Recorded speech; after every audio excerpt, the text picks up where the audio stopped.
Live from WTVO 17 and your home team. Eyewitness News at 5 starts now. A Stevenson County teenager is killed in an overnight shooting. Freeport police search for a man and a boy they say are involved.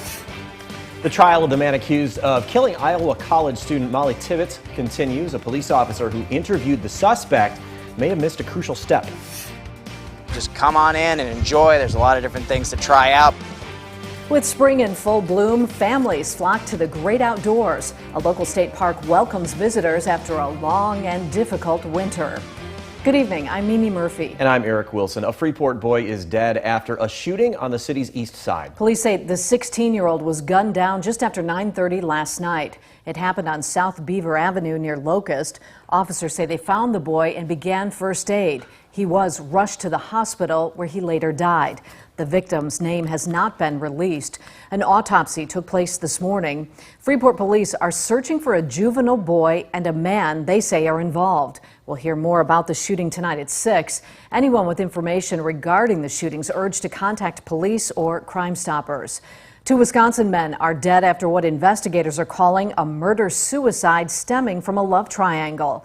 Just before 10 last night, officers were called to a trailer home on Kellogg Avenue in Janesville.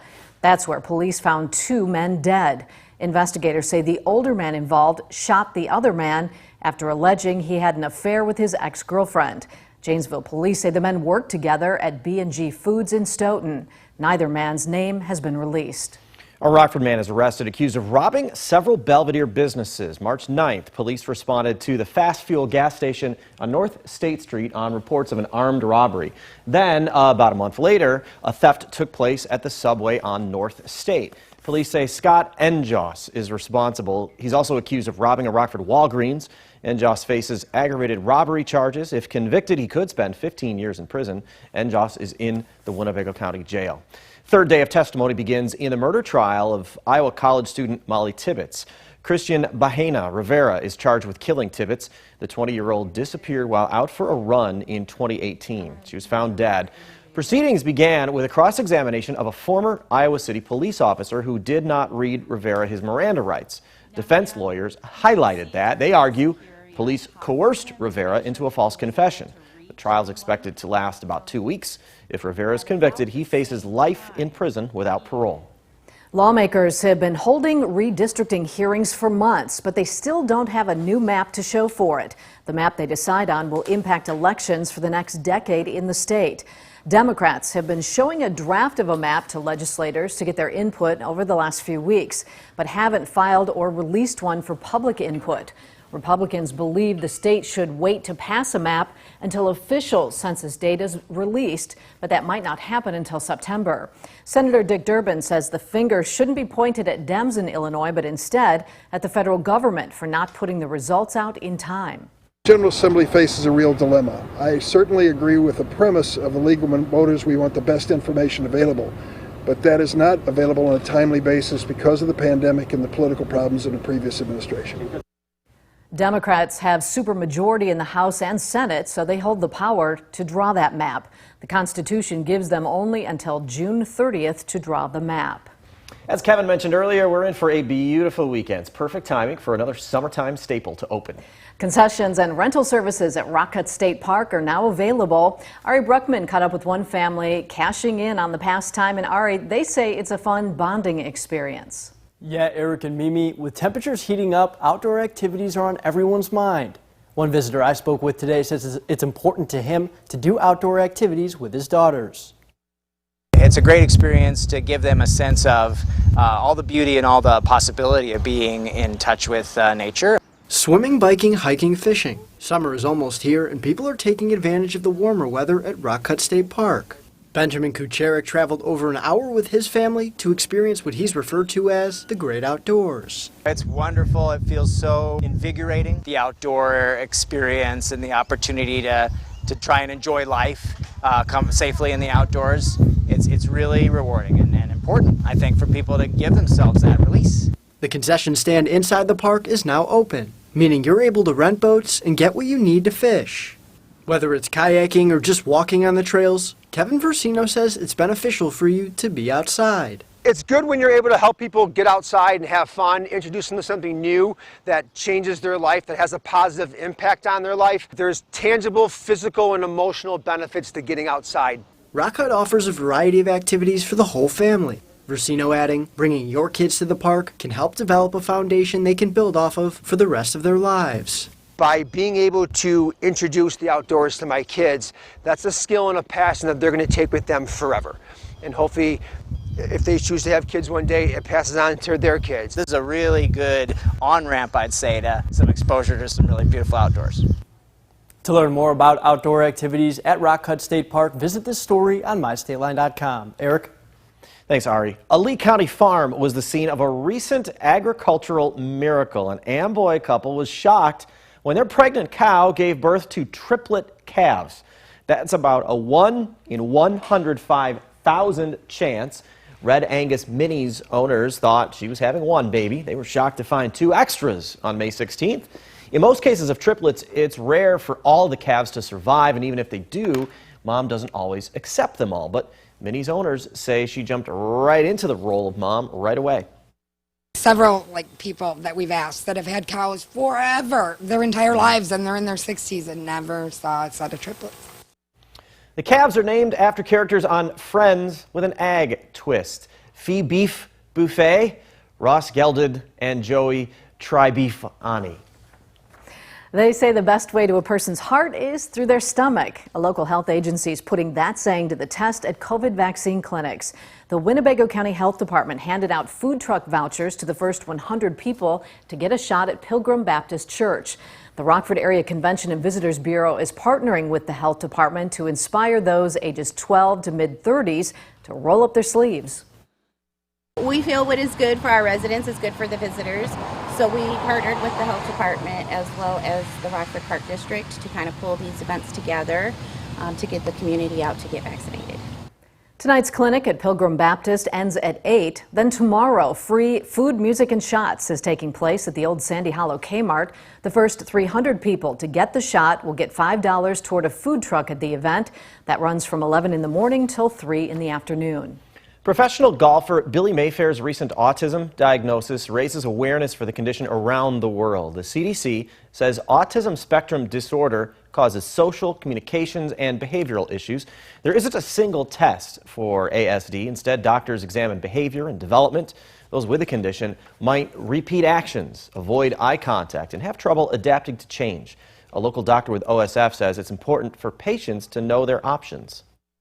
Go through the structured series of testing, get a formal evaluation, maybe get not 1 but 2 opinions on the matter, because this is a diagnosis that can shape the rest of your life and how you function within it. There is no treatment for ASD, but research shows early intervention treatment services can improve children's development. It's spring cleaning season, the perfect time to clear out closets, garages, and basements. Items you no longer want could get new life in someone else's home. Goodwill Industries of Northern Illinois is in need of donations. They're especially looking for household items and sports gear. Now that COVID restrictions have loosened, more people are shopping. But now that the community's opened back up, shopping is going crazy at Goodwill stores, which is fantastic, but we have to keep up with the demand, so that's how we're asking for donations. Goodwill will not accept TVs, large appliances, or mattresses and box springs. For a list of drop-off locations, go to our website, mystateline.com. President Joe Biden awards the Medal of Honor to a Korean War hero. No longer forgotten, he calls the recognition long overdue. Our Washington correspondent was at the White House and shares his story. Good evening. This is an award for a heroic act from the Korean War, and President Biden said it took more than a decade of effort to make this happen. Friday, President Joe Biden awarded his first Medal of Honor to 94-year-old Colonel Ralph Puckett Jr., someone he calls a true American hero. I'm incredibly proud to give Colonel Ralph Puckett's act of valor the full recognition they have always deserved. Puckett was recognized for going beyond the call of duty in November 1950 during the Korean War. And when the anti-machine gunners slowed the Rangers' advance, Puckett risked his life by running across the area to draw fire that would reveal where the location of the nest. South Korean President Moon Jae-in attended this historic moment, grateful for Puckett's efforts that helped bring democracy to his country. Freedom and democracy we enjoy today couldn't have blossomed in Korea. Puckett says he doesn't deserve this award.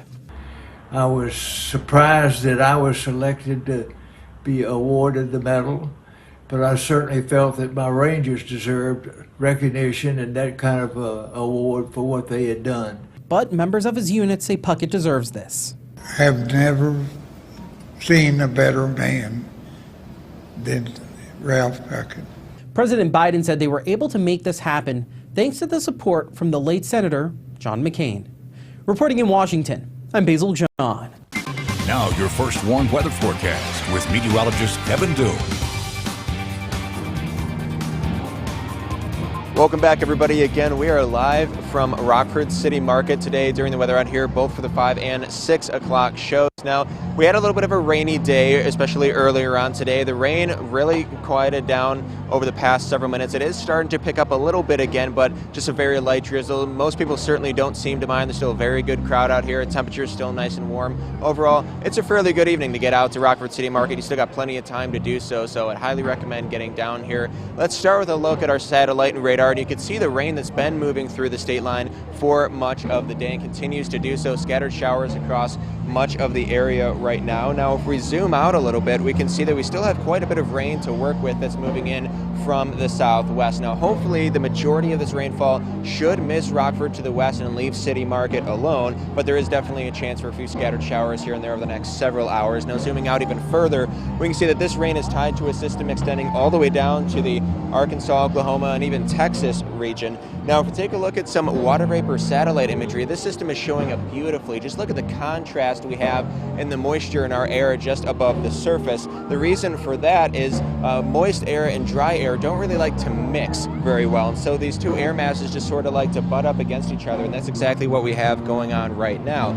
This is caused by a system of high pressure. If we take a look at some winds about 4,000 or 5,000 feet above the surface, system of high pressure situated out to our east, bringing in a lot of moisture off the Gulf of Mexico, and then a strong low pressure system out to our west, bringing in some moisture off the west coast and the west coast of Mexico. So the dry air is just sort of getting sandwiched in between these two moist air masses. So now if we look ahead with our future cast, with that system moving on toward the state line, we're going to hang on to that chance for a few scattered showers through about the rest of the evening or so. Now, as we head into the overnight hours, things are going to quiet down. We are going to hang on to a slight chance for maybe a passing shower or two, but most of the rain will be out of here. We are going to hang on to the mostly cloudy conditions, though. Now, looking ahead to tomorrow morning, the chance for scattered showers is going to return, and it is going to stick with us as we head into tomorrow afternoon as well. Now, for the latter half of tomorrow and going into Sunday morning, things should be pretty quiet, but for through about mid-morning on Sunday, that's when we're going to start to see the rain chance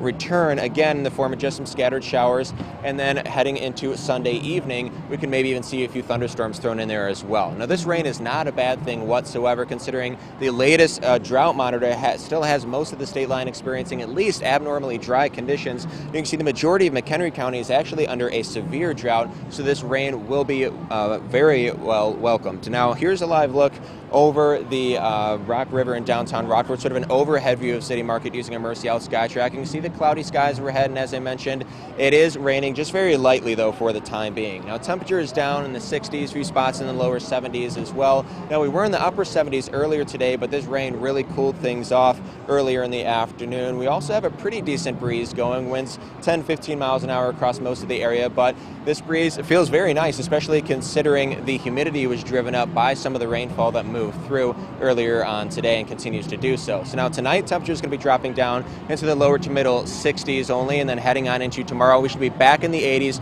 with a few scattered showers here and there throughout the day. Now, much of this upcoming week is going to be very warm, back in the 80s, at least through about the middle of the week. But Eric and Mimi, you can see every single day has at least a chance for some rain. We also see a few thunderstorm chances in there as well. Now, the Napleton Sports Desk with David Greenberg. The Ice Hog season wrapped up just under a week ago, so after what was an up and down season, it's time to hand out some team accolades. Yesterday, the Ice Hogs named Isaac Phillips their Rookie of the Year. Tomorrow, they will name their MVP. But today, they crowned Cody Franzen their Defensive Player of the Year. The 33-year-old finished with 4 goals and 13 assists for a total of 17 points on the season. Franzen is now a 2-time winner of this award, winning it back in the 2017-18 season as well. He becomes only the 4th Ice Hog ever to win this award multiple times. The only others to accomplish that are Lucas Carlson, Ryan Stanton, and Nathan Lutz.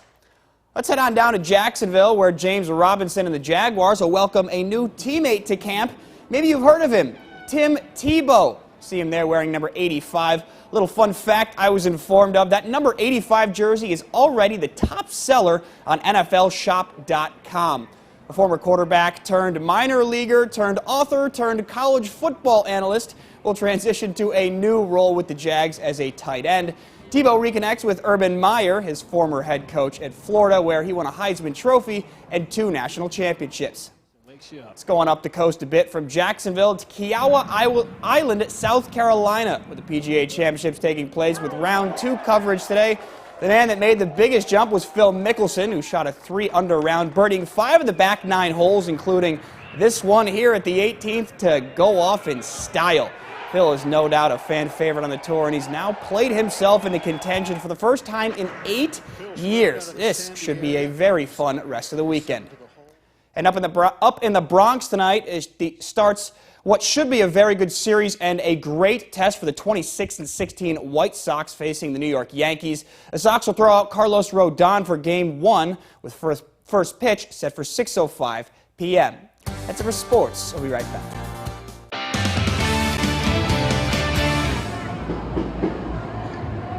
Here's a look at our first Sworn Interactive Radar, sponsored by Rockford Auto Glass & More. Still got some rain moving through the area, just barely drizzling right now downtown Rockford. Scattered showers possible for the rest of the evening. All right, thanks, Kevin. And thank you for spending some of your time with us. Stay safe.